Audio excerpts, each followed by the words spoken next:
Acolo este la bubul meu fake.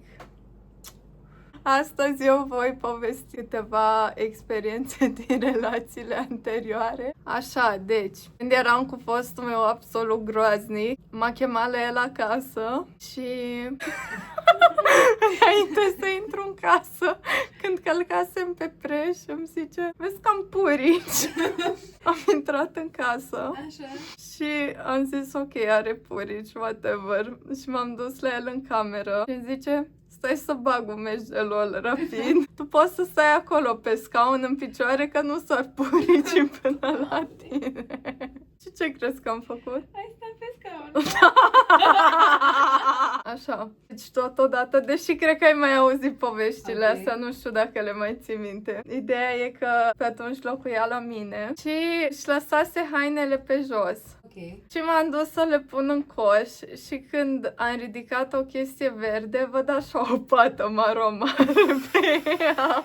Ce rău. Ce crezi că era? Oare ce era? Da. Și zic: ce e asta? Păi nu știu, cred că nu m-a șters bine. Da, să se vadă așa pe pantalon. Pe chiloți. Pe chiloți. Pe kilo. Hai, cum era să treacă prin kilo. Și ce crezi că am făcut? Așa, ce-ai făcut? Ce crezi că am Ei făcut? spălat de mult. Da. Rău. Și altă dată asta. Asta care are legătură cât de cât cu cealaltă. Am dus odată la baie și făcea duș și mă întorc către el și îl văd cu bucile așa. Îmi zice: poți să te uiți că mă doare aici între buci. Și mă uit. Nu. Și arăta ca șmirche. Și, Doamne. Și-ai mai rămas cu el după? Un pic. Un pic, măcar atât. Ok. Am mai adus aminte una. Deci am zis că m-am certat cu ai mei, nu știu ce, pe atunci vorbeam mai mult pe Instagram, că încă eram la școală. Și ce crezi că îmi trimite poză cu el așa? Ok. Și ce crezi că scria pe poză? Scrie pe poză. Ce crezi că scria? Gen, i-am zis că m-am certat cu ai mei. Să faceți iubire pasională. Nu. Nu? Nu. Nu știu, chiar. Îmi scrie: lasă, dacă ai tăi nu te iubesc măcar eu. Unde dai și unde crapă? Bun. Pe care am zis că o zic? Aia cu iubitul. Deci, ne chemase prietenul ăsta la un joc de șah. Tasul juca mereu table și șah. Ok. Și l-a chemat și pe el. Și el n-a vrut să vină. Și m-am dus și îl întreb: eu unde dorm? Că eu stăteam undeva lângă București. Păi nu la mine, du-te la C. Și bine, mă duc la C. De fapt erau doi de C. Ok.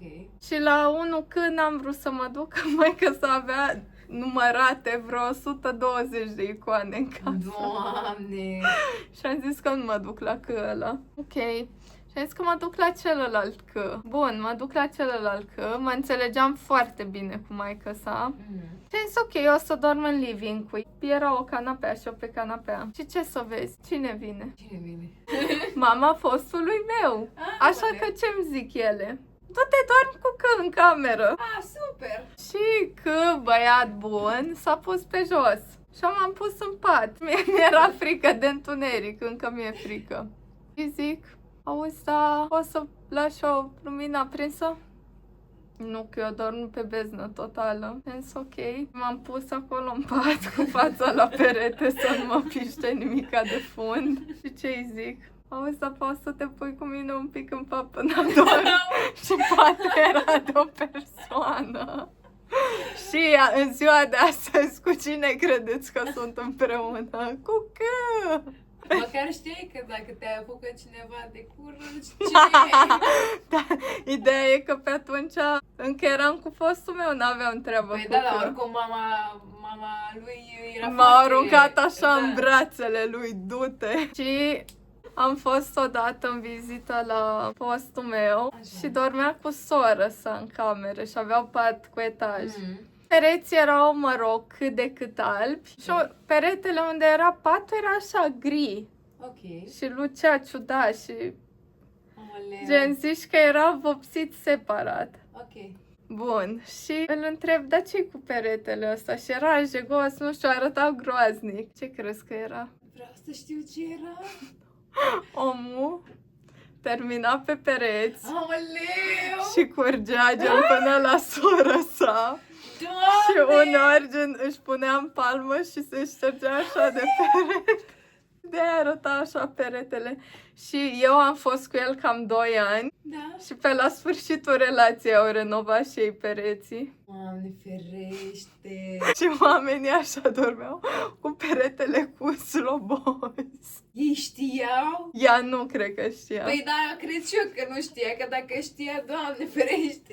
Și ideea e că asta are legătură cu povestea asta. Cred că ceva era ciudat acolo. Pentru că Așa. mi-a povestit la un moment dat că i-a mărturisit fostul meu că într-o zi așa, și nu știa la ce să se uite, nu avea la ce să se uite. Și era pe scaunul din fața lui sutienul lui măsa. Aoleu, nu că avea doar cu soră sa, că dacă s-a prelins până la soră sa, avea și cu măsa. Mai zi o dată. Deci ăsta e ăla răpănosul care, Doamne, Da. ferească-mă, Domnul, după ce că e urât, mai e și... Arată ca un boschetar, că Sincer. de-aia zicem toți boschetari. Doamne. Iar a dărâmat cu noi. S-a trezit, s-a simțit. Știți filmul ăla Parasite? Am trăit-o pe pielea mea.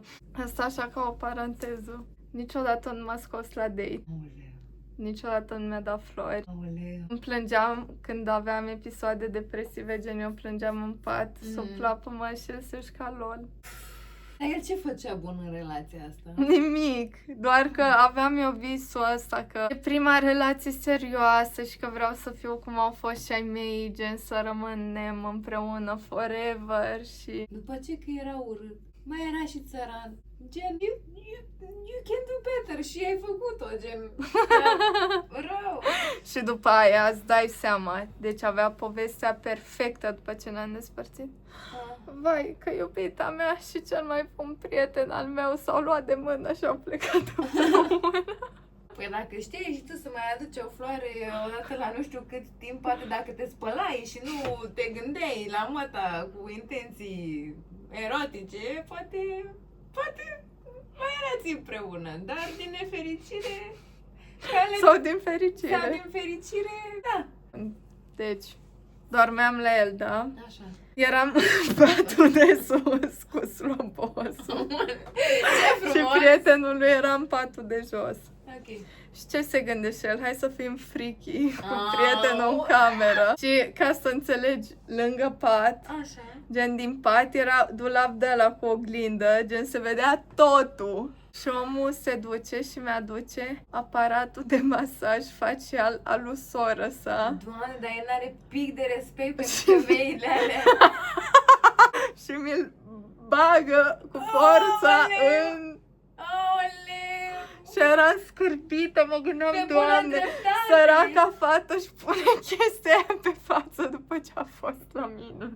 Știi care e cel mai funny lucru? Că el tot făcea chestii din astea cu forța. Dar asta era cea mai mare frică a lui soră sa să pățească. Oare de ce era frică? Că probabil a avut într-o seară un presentiment că fratele lui făcea... Fratele ei făcea pictură pe pereți. Știa ce îi poartă pielea. Omul ce avea capela, măișula cel mărsăte avea capela Sextina. Era exorcizat dacă ajungeam acolo. Nici nu putea să intre în biserică, se simțea giugiu rău. Și ăsta mereu făcea pe milogul, gen ai mei au cumpărat kilo, șosete, haine, papuci, tot ce vrei. Făcea pe milogul și nu știu ce era și angajat, ai mei mereu au plătit toate vacanțele tot, că na, eram încă eu la liceu, deși el era la facultate. Și omul cu ce vine într-o zi acasă? Cu un VR. Ah.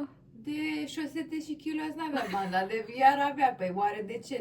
Cred că s-a săturat să mai aibă alți kilos, să-i mai murdărească și pe ea de căcați. Îi murdărește pe ea pe care îi are deja. Deja sunt trecuți prin toate. Cred că ți-am mai zis, dar... Deci, era anul 1 de facultate, eu eram clasa 11-a. Ok. Bun. Și ne-am culcat amândoi, că tot așa locuia la mine. Și am un vis. Așa, un vis. Mă duc, nu știu de ce iau telefonul, pac, numai mesaje. Ok. Bun, mă trezesc, ce zic, mamă, ăsta e un semn clar. Și mereu este un semn dacă visați așa ceva. Iau telefonul, nu știam codul, m-am uitat așa, gen, după model. Pac, mă uit, găsesc multe conversații. Vai. Plec la baie, telefonul mă încui în baie și iau toate conversațiile la rând, încep să fac poze, plângeam, gen aveam lacrimi pe telefon, tot făceam poze, pac, stam acolo. După ce am avut toate conversațiile pozate, filmate, tot ce vrei tu din toate unghiurile, duc și îl trezesc așa, trezește-te! Ce e aici? Ce e aici? Și vede că e o conversație cu o tipă, cred că o chema Denisa. Vai. Și ia telefonul, face, ce e aici? Oh my god, am șters conversația din greșeală! Mamă, tragedie! Și zic, da? Nu-i problemă. Îi scot telefonul, ia uite, ce e aici? Ia uite ce scrie, ia! Și el, ce? Nu, că nu, n-ai înțeles tu, că nu știu ce. După nu știu câte, că... Am uitat să zic. Nu că le dădea mesaj, își lua reject. Își lua reject, omul încerca să mă înșele și nu... Acum înțeleg de ce nu putea, la ce fățău avea și așa mai departe și cum se comporta și etc. Și că avea pete maro la funduleț. Și cea mai concerning parte. Da. Săracu! Ideea e că cea mai concerning parte era că îi scria unei tipe Pacșuna! Mă rog, whatever, dacă recunoașteți Pacșuna, vă felicit. Ideea e că la un moment dat îi scrie ți-am scris că mi-a fost dor de tine, e la anul 1 la facultate. Baftă la 10-a. Vai, Doamne! Baftă la 10-a. Nu voia să ia de la 7 ani să o crească el, să... La un moment dat am postat asta pe TikTok. Așa. Așa că a sunat-o pe mama lui C. Așa. Nu mai vorbesc prietenii mei cu mine, zic că sunt pedofil. Păi, oare de ce? Și mare scandal. De-aia e că a făcut mare circ. Auzi, acolo să stai așa cu cana să dai pe la... și dâng, să tragi dungi alea în celulă.